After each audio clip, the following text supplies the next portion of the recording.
पिया बाट बखरिया अलग रहबैना। पिया बाट बखरिया अलग रहबैना।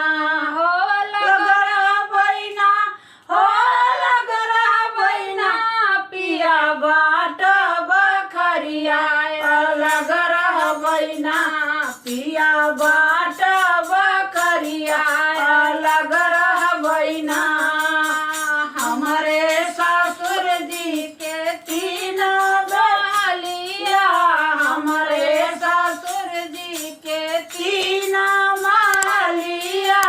तीन महलिया हो तीन महलिया, तीन महलिया हो तीन महलिया।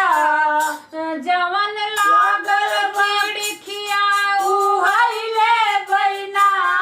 जवन लागल खिड़किया उहैले बैना। पिया बाट बखरिया अलग रहबैना।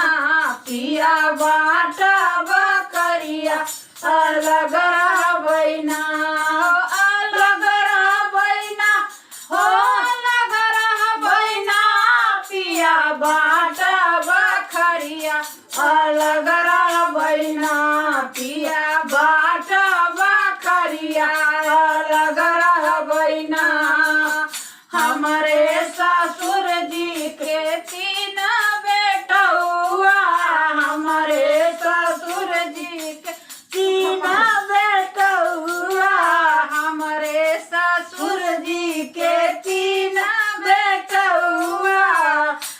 जवन करी नौकरिया उहैले बैना। जवन करई नौकरिया उहैले बैना। पिया बाट बखरिया अलग रहबैना। पिया बाट बखरिया अलग रहबैना। हो अलग रहबैना, हो अलग रहबैना। पिया बाट बखरिया अलग रहबैना। पिया बाट बखरिया अलग रहबैना।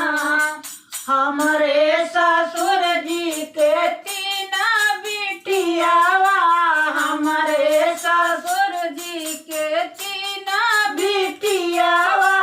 तीन बिटियावा हो तीन बिटियावा। तीन बिटियावा हो तीन बिटियावा। जो जाई गईन ससुरवा उहैले बैना। जवन गईन ससुरवा उहैले बैना। पिया बाट बखरिया अलग रहबैना। पिया बाट बखरिया अलग रहबैना।